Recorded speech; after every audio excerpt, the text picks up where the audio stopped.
Asian vegetables, herbs, and spices, right? I was thinking about when Joe asked me to speak about this, it's like, why Asian vegetables? We live in Louisiana, right? You know, so I know they're popular, so I started thinking about like, if we were to talk about this, we'd have to say like, what are Asian vegetables? And when we think about where vegetables come from, right, we have this idea of this concept of centers of origins, okay?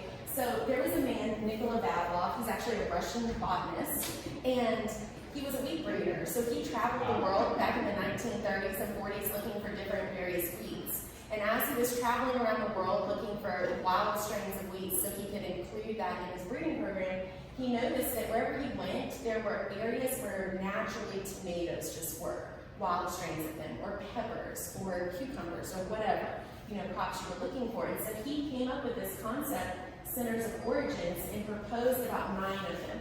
And you can see when we talk about where something comes from, we don't always pinpoint like a city or a state or a single country.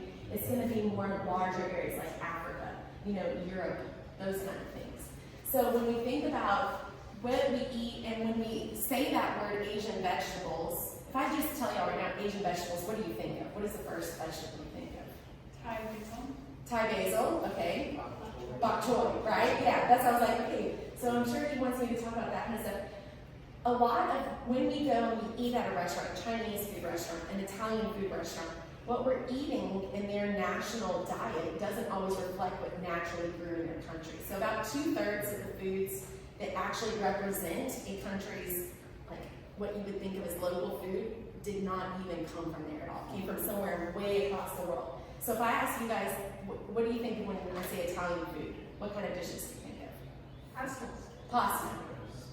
Okay, tomatoes, right? Yeah, anything with like a tomato-based diet, right? So like pasta, lasagna, all of it has tomatoes. Okay, where do tomatoes come from? Italy?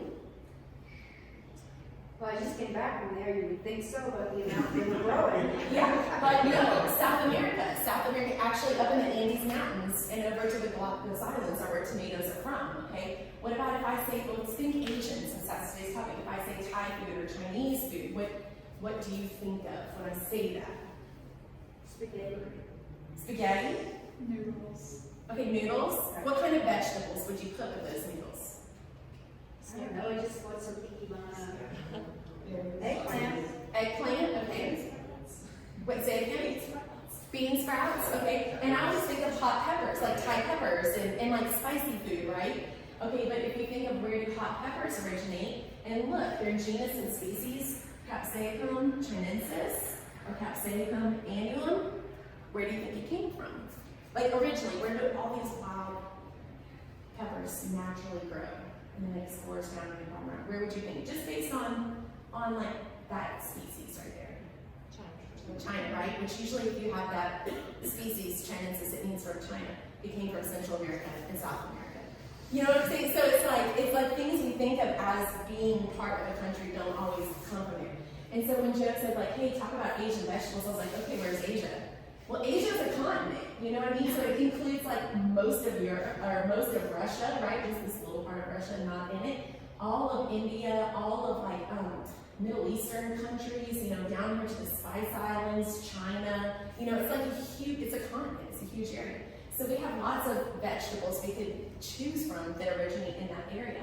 And so when I started thinking about which ones should I choose, I thought about where are we? So we're right about here, right?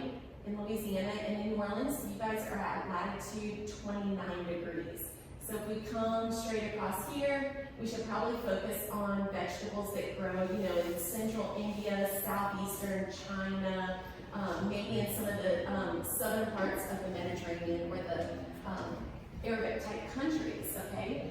So what do they have in common is their latitude. And when we think about latitude, we think about that's how the further you get north or south, right, the less direct sunlight hits you, it's colder. So when we think about where foods come from, you can see there's tons of different vegetable crops, right? And the ones that we want to focus on are right over here, and they encompass some of the things we already grow, like oranges, right? New Orleans is known for citrus, right? And edamame or soybeans. I mean, we've got millions of acres of soybeans growing in Louisiana. So I picked some that I thought would be fun for you guys, some that I think would be interesting. And citrus is the first one. How many of y'all have an orange or lemon or lime tree? of course, right? Especially if you live in New Orleans. If you live anywhere in the state, just depends on if you're planting in a pot in the north, the further north you get, or south. And the reason I think we like doing it is because Louisiana people are very generous, right? You get a ton of fruit off of these crops. One of the biggest problems we typically have with it are these leaf miners right here. When they get on the fruit, that's not a good situation, but mostly they stay in the leaves. I get a lot of questions about that. How can I get rid of these? It's cosmetic. Don't. So you have to put an insecticide called imidacloprid on it, and you pour it through the soil, and it comes up as a systemic that gets in there because those miners are between the leaf sheets. So if you spray an insecticide on top or on the bottom of the leaf, it's not going to kill those at all. And it doesn't really matter unless it takes off 50% of the foliage. You're not going to lose a single orange. So just let it be. You know what I mean? A lot of people will plant this. I was just taking a walk in the neighborhood the other night, and all of the citrus trees seem to be blooming. It's like smells like someone sprayed perfume. So definitely another reason why we want it in our garden. And of course, we like satsumas and maples. And I don't know if y'all recognize that face here, but he's our district attorney over at Baton Rouge. So he's always on the news, but for the latest homicide or something like that. And poor Dylan Moore made gardens to like calm himself down because work is just like shooting up and gangsters all day, and then like he goes to his garden to chill out at night. So, but he loves getting his fruit away. This is my friend Eddie Romero, and he lives in New Iberia. So if you guys are ever wanting to go on a road trip down there and see Tabasco, your island, and that kind of thing, he has 14 acres of you-pick fruit trees. It's a great little place. You drive up, it's just a normal looking house. His brother Daniel's on the other side, and he's got probably 30 acres, and you can just drive in and whatever, and go out with a bucket and pick what you want and raise it, and you go out. He's just a really cool place. And this is one of the types of citrus he grows right there. And I'm blanking out on the name right now, of course, but each fruit is about 5 pounds. Citra lemon, I think. It's about this big. He sells them for $5 each, and they're very, very, very popular in the Asian community, and they eat them with a lot of their side dishes. I can't believe I forgot that name when I was talking about plums. Plums are a great tree that grow easily here, but considered Japanese types. Whether they came from Japan or not is kind of another, because so many people propagated and took these trees with them, and it's really hard to pinpoint some of these things, but we think of them as Japanese plums. The variety that we grow best in Louisiana is called Methley. Methley is the variety that you want to grow because it's self-fruitful. You don't need extra plums. If you have other plum trees, you get more fruit, but it's totally not necessary. It produces these small, roundish, purplish fruit that are really good. You need a big space for it because it will get 20 feet by 20 feet. They're blooming white flowers right now. They're absolutely gorgeous. It's going to produce in the summer. You do not have to thin plums. So peaches, you need to thin the fruit. Plums, if you thin them, they'll get a little bit bigger, but it's not necessary. Peaches, if you don't thin them, they just tend to fall off and you don't get any fruit. So definitely a great tree.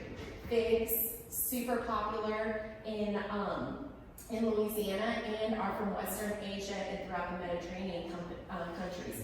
And LSU has a very strong tradition of breeding different figs. So we have all of these different kinds of varieties that grow here easily.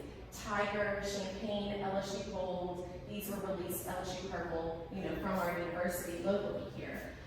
You don't need to prune them. The only time we recommend pruning figs is when they get so high, 15 feet, you can't pick those fruit anyways. The birds are going to eat them, so you might as well take your loppers and chop off the top and encourage more light to get in and make you lower fruit in the lower region. This is fig leaf rust right here. It's like these brown spots that get all over your leaves, and it's kind of like the citrus miners, right, with the citrus trees. So you don't need to control it. What happens are figs naturally make a crop in the middle of the summer, so July, okay? Some of these varieties are just naturally resistant to this, some are not. The ones that are naturally resistant will keep their leaves on them, and they'll produce another fall crop of figs. The ones that aren't will just lose their leaves, and you won't have enough energy to make your second crop of figs, but the tree stays alive, and people freak out about it because it's a blemish, and you just don't need to worry about it. It's okay. You're going to have plenty of fruit. If figs are interesting to you, or you have a friend who has a particular fig that you thought tasted really nice, you wait till the tree is completely dormant, and you go out there like in November, December, and take cuttings of it, wrap them in a damp paper towel, put them in a Ziploc bag, stick them in the fridge, forget about them until the early spring, so like late February, March, go out and just stick them in a pot, and they will grow your new fig trees, no problem. Like you don't need roots or anything else. So like, you know, a lot of us will go by and see something like, oh, that fig was so great, and somebody forgot what the name of it was. Doesn't matter, you can just take a cutting and roll with it. Asian cabbage is one that people typically think of, originally from China. This is like a combination of like lettuce and cabbage together, but much thicker than the lettuce leaf. Super easy to grow in Louisiana. I've done a lot of cabbage trials. This is my old student worker, Morrill Scott. He's actually a native of New Orleans. And he was about 6 something tall, and look how big that cabbage is as he's holding it. These things grow like gangbusters, so much easier to grow than regular standard cabbage. We put them about 12 to 18 inches apart down the road, and if y'all have like a raised bed, you can make on half of it, you can kind of, we call it double drilling. You plant one here, 12 inches apart, and you come here about 6-8 inches over, and another one here. So you're staggering like this. And in about 50 days after putting that little seed or that little plant in the ground, you have this massive cabbage that you can make into coleslaw, or you can stir fry it, or you can cook it in a number of different ways. A lot of people just eat the leaves and grill them. It's really delicious. So super great Asian vegetables, super easy to grow here. Bok choy is something that we're going to naturally grow in the fall in our gardens in Louisiana, but a lot of people are like, but I like to eat it year round. Joy choy, which is this variety over here, and this is toy choy. A joy choy accidentally got in there. Toy choy only gets up like this, like a little toy dog, and it's a complete bok choy about this size. And the joy choy gets super big, you know, your normal 12 inches in height. These, you guys, were planted in Louisiana in August, and we had really good harvests of them, August through September. So you can plant them, you know, October through November. You can come back in even in the hot season and plant them, and they'll do fine. Super quick to produce, you know, from a transplant, 40 days. So you're looking at like a little over a month, and you've got a nice big vegetable to eat. Stir frying those is good too. How many of y'all eat edamame at restaurants? Like sushi cans, completely, okay, I have to tell this little story. The first time my husband and I went to eat sushi, and he was like, what is this? You know, he's from Mamu, Louisiana. The only thing he ever ate before that was rice and gravy. Pork and beans were his only vegetable he ate. Okay, so like, this was like an experience, okay? So his dad and his brothers and he, we were farming rice at the time. They rotate rice with soybeans, okay, that's what they grow, and crawfish. So we sit down at this restaurant, and our friend David is like, we'd like some edamame, please. And they bring it out in this little bowl about this big. And Dexter was like, I'm not paying $7 for this. This is ridiculous. He's like, my dad sells those by the barrel. Well, a barrel of beans, or I'm sorry, a bushel of soybeans, right, is like 56 pounds, okay? And they get $12 for that. And we're sitting at a restaurant, and it's basically soybeans for $7. And he's like, this is stupid. This is just like, it ruined the meal for him. His idea of fine dining used to be quantity over quality, and this was just like really bad deal. But these, you guys, we grow these so easily in Louisiana. This is not a problem. Definitely thought of as an Asian vegetable, right? It's a warm season crop. You have to wait till the soil warms up. Rup seed, here seed, twilly seed, they all sell it. And you basically plant it how it looks after you popped it out of the pot. You put it into the ground, and it comes up with these little plants like this. This was in our trial garden. And the plants are about 18 inches tall or so. And look how many pods we got off that one plant that was 18 inches. You have to get you some scissors or little snips, because when you go out there, if you just try to rip the pods off, the whole plant breaks, kind of like a pepper plant will. And all you have to do is plant the seed and wait for the seed pods to develop. They're going to be flat. Wait for them to bulge, because your thing that you want to eat is the seed. You don't want to eat the whole pod, right? You just want to steam it, salt it, and consume it. What I like about it is that now that we've been married for a while and we have kids, my kids are kind of picky on the vegetables they eat, but I can take edamame and put it with any dinner. Doesn't matter if it's Asian or spaghetti or anything, and they eat it. I mean, they just eat it by the bucketful. High in fiber, high in protein, super good vegetable that we should be consuming more of, you know, and then as grocery prices increase and meat gets higher, just eat more of this, you know, or grow your garden. It's going to be fine. Lemongrass is an Asian, what I would think of as like an herb and medicinal plant. So center of origin here is India, Nepal, Sri Lanka, Philippines, that kind of area. You buy lemongrass in these little like 3-inch, 4-inch pots, but only buy one because it's 3 foot by 3 foot, and this, I mean, it's just, they get huge, right? And a lot of people, you know, the leaves smell so nice and lemony and that kind of thing, but what you actually want to do is eat the shoots. So you want to pull back that stalk, even underground part a little bit, strip all the leaves off, clean it off, and kind of chop it like you would celery, right? Or dice it, and that's where you get a lot of the flavor from. It's historically been known as a medicinal plant, so people make teas with the leaves or soak the stems in water. They'll grate it and put it in food, that kind of thing. But you can also use it if you make soaps or make candles, or you just like that citrusy smell. And it's just a nice, beautiful plant. Now this is one, do y'all live in New Orleans? Okay, right. I don't live in New Orleans. I actually bought a cinnamon tree online and tried to plant it at LSU in our gardens there, just to see if we could do it. It really needs zone 10. You guys are 9AB down here. What do y'all do? 9A or B? I don't know. 9B. 9B, okay. So this really needs zone 10. So like when I did it, I even double wrapped it with all kinds of weather protection cloth, and it froze in that range. But I think y'all can do it. You have a cinnamon tree? There is a cinnamon tree growing just to the right or the left of the outdoor kitchen out there. Perfect. Okay, so you gotta go check it out after this. So when you buy it, it's gonna come like as a single trunk, right? But the part of the cinnamon that you're eating is the inner bark. So you're gonna have to strip off, when it starts growing, you wanna strip off that like outer layer of bark, like the rough stuff, and you wanna peel just that inner layer off. Because you know, when you think about how cinnamon looks before it's ground, if you go to a lot of these, well, I mean, even Whole Foods and stuff sells it like this, but you can go to some of these like Hispanic grocery stores where you can buy bundles of cinnamon this big for like $25, much cheaper. But it's just, that's all it is the bark peeled, and then it curls up and they dry it, and then they cut it to whatever length you want, or they grind it. So what you're gonna do is you're gonna get this single trunk tree, and you wanna keep just cutting it back because you wanna force multiple branches out. Because if you kept it as a single trunk tree and you peeled the bark and then you peeled it off, it would die because you just took off all the xylem and phloem, moving the nutrients up and down that tree. But if you keep making it branch out like a shrub, then you can kind of work on this branch for a little while and then have these branches still growing and providing nutrients to the tree, and then, you know, harvest this branch, and then you just keep walking it back, and there it goes.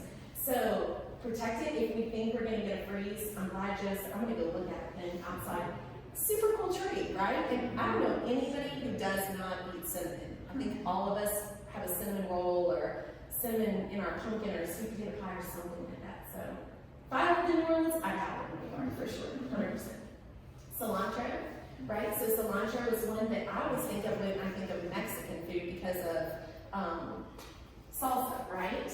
But really, it's an Asian vegetable. They found 8,000-year-old seeds. So a lot of archaeologists will find these things and carbon date, you know, things that can tell you what type of seed it is. And some of these, they can even get to germinate after that long period of time. It's insane.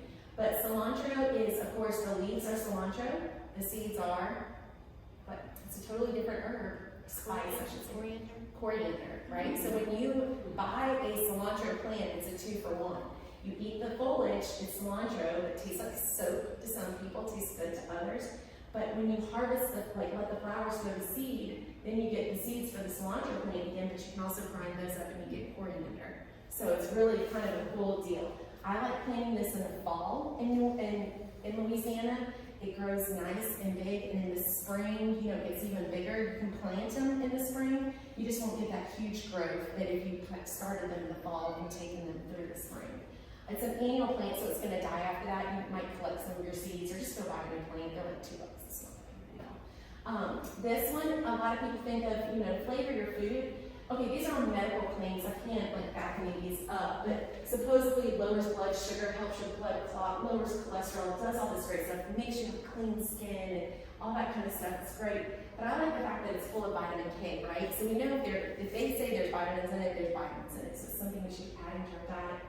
What I thought was interesting, just for like the now, you know, we have this huge war fighting in Ukraine and Russia. So I keep telling all my students at LSU, I'm like, bro, McDonald's about to get expensive because those potatoes, When we think about potatoes, the number one country that ships out potatoes is China.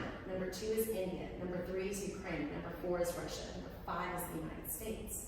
Okay? So we're not really happy with Russia, so we're not going to be buying stuff from them. Ukraine can't send stuff out. We got other priorities, you know? So those potato prices are going to drastically increase. So when you buy baked potatoes or potatoes of any kind, you're just going to watch it skyrocket. So you need to start planting potatoes in your yard. But what I thought was interesting is some of the largest scale production of cilantro, you know, for the global market is in Ukraine and Russia also. I wouldn't have thought of that, you know, before kind of looking that up for this talk. And East European countries, so it's definitely something you may want to start considering planting. Now dill. Dill is from the Mediterranean and all of Western Asia. Great crop, like our last speaker talked about, to be a host for the swallowtail butterflies. So it's a double, right? You get to eat it, and the butterflies love it. This was outside of our building at J.C. Muller, and I thought it was so pretty. Typically, people who are growing dill keep cutting it back because they like the foliage. The foliage is really nice, you know, for decorating things and putting in your potato salad.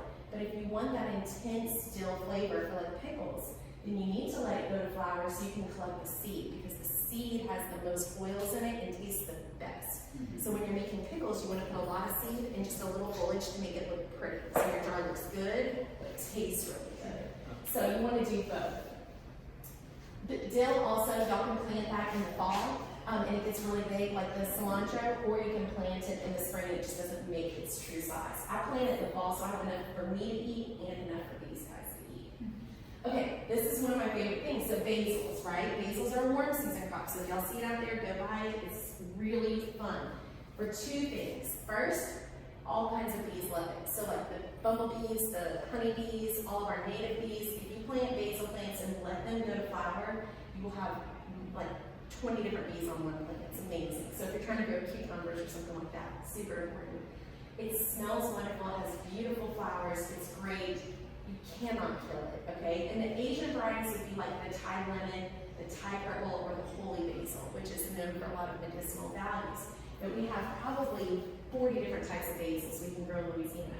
This is my favorite thing to do with basil right here. So you just need one little plant, and then you grab a little glass and some ice, smash up 3 to 4 blackberries, and then smash up like 3 to 4 basil leaves and put it in the ice, and then mix either 7-Up or Sprite with it for a kid cocktail, like Hadley and Olivia would like there, or a little Sprite and a little whiskey, and it is the best cocktail you will ever drink in your life. So a lot of people call it blackberry basil smash.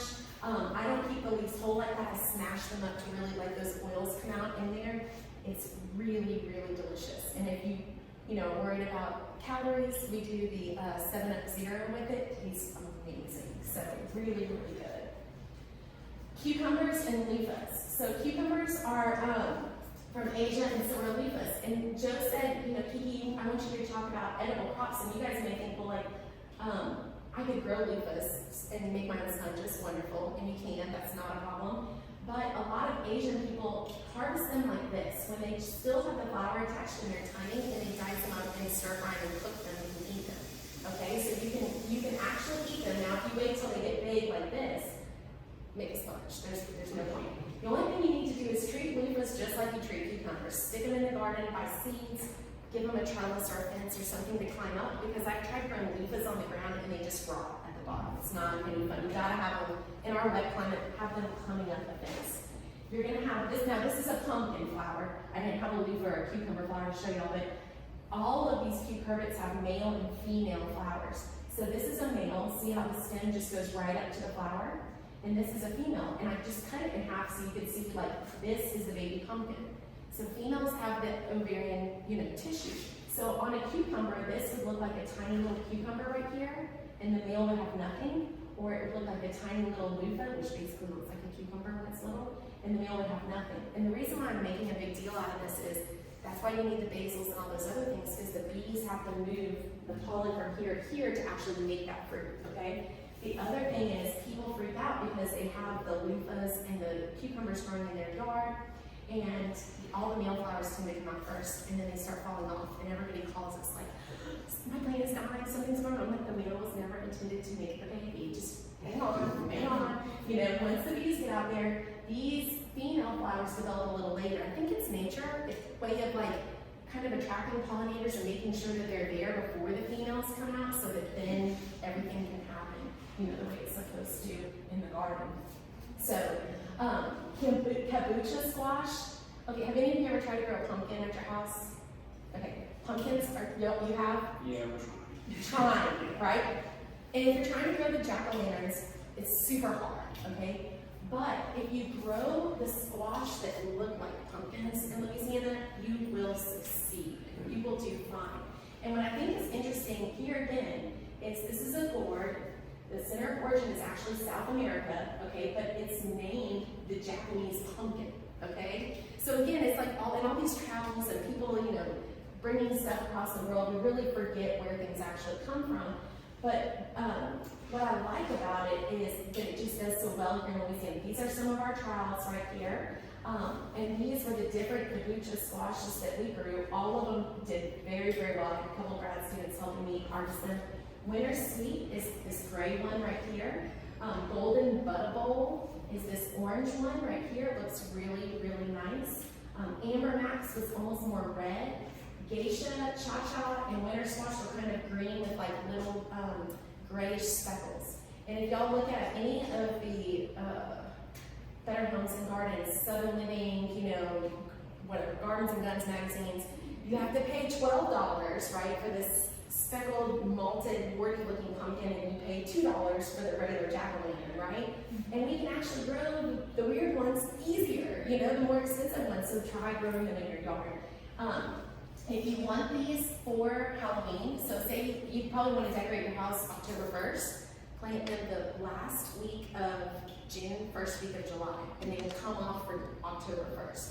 Technically, y'all can plant them now, March 15th through the end of August, and these are really good, I think, compared to the jack-o'-lantern types, because these are all pie type pumpkins. They're not pumpkins, they're squash.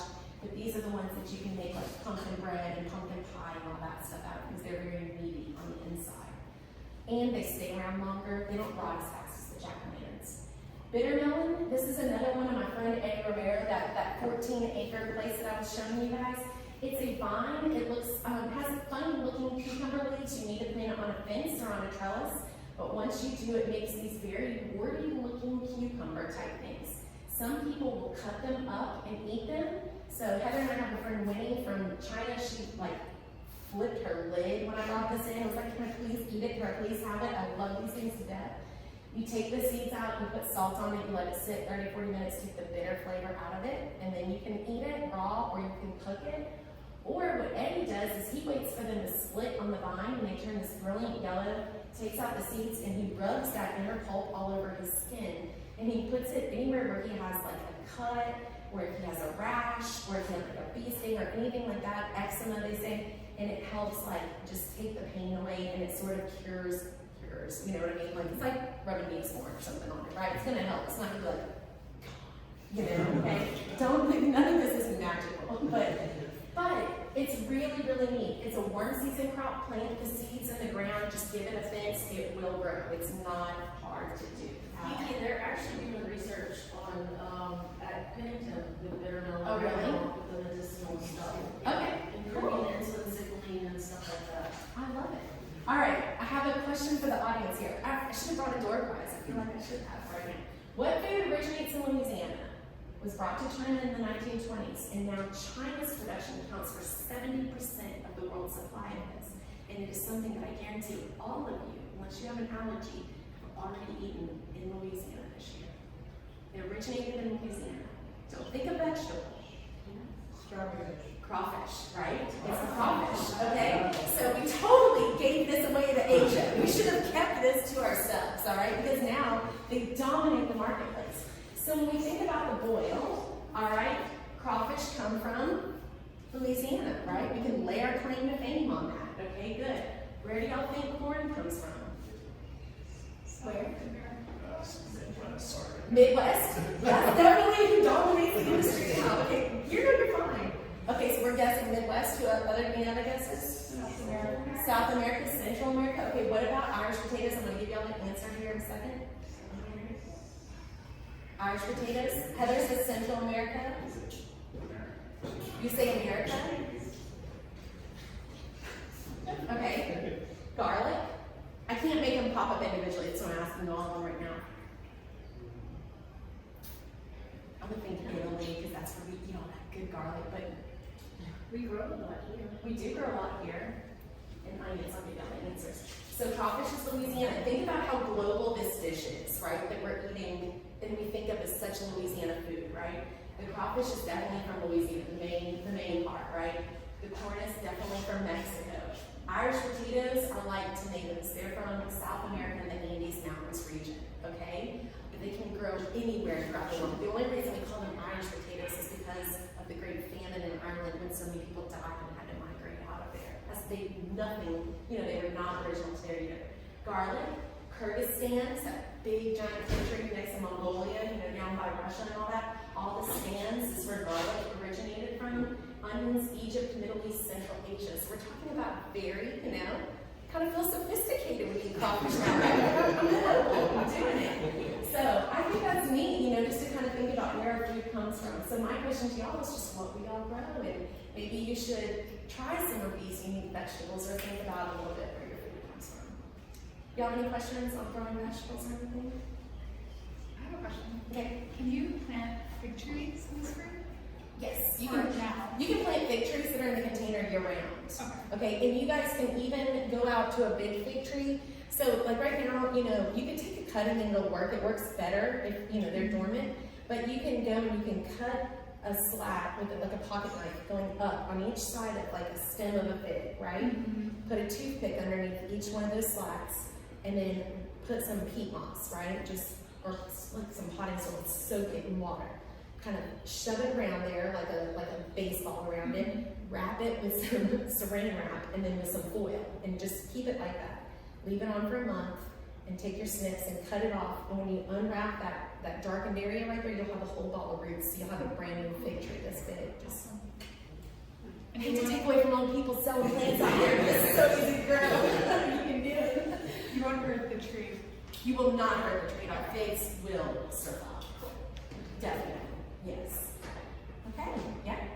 We have a low pot tree that has a ton of aphids on it. Mm-hmm.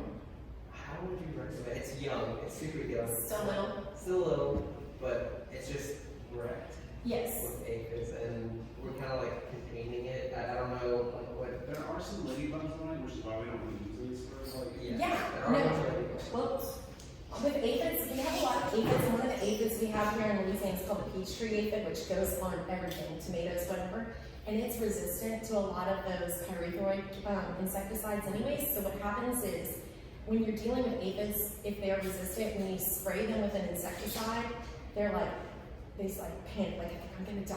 So I need to lay as many eggs as I can. So what happens is every time you spray it, they just lay more eggs, and you don't quite kill them, and you just get more and more babies. So then it's like loaded with it. So what I like to do is use horticulture soaps or oils. So what they do is they're like smothering it out, right? So it's like because they don't move too fast. So when you spray that oil or that soap on it, it just basically chokes out all the oxygen. So I always joke like, shove a pillow over your face. You will not survive. You know what I mean? You cannot be resistant to no oxygen. Like that is it, So what we typically do is say spray it with that horticulture soap or oil, wait about 5 days, spray it again, maybe wait 5 more days, spray it again, because those eggs hatch so often that you might, even though you killed the adults, then their eggs will hatch, right? And then you've got to kill those juvenile aphids. And so that's why usually it takes repeat applications at very quick intervals, because they just keep coming out, But that should clear it up for you. Yeah. And you can even use Dawn dish detergent and just get you like your hands all sudsy, and you can just wipe all over the tree and just let it suds up like that and leave it on for about 15 minutes. If you do that, then squirt it off, because you don't want to excess, if it's a bright, not today, but today would be a great day to do it. If it's a bright sunny day, it's like putting oil on your body and then sitting out in the sun, and it's like it'll bake those leaves, So you want to clear it off if you're going to use that, under the counter method. Cool. Well, that's it, you guys. Thank you. All right. Thank you.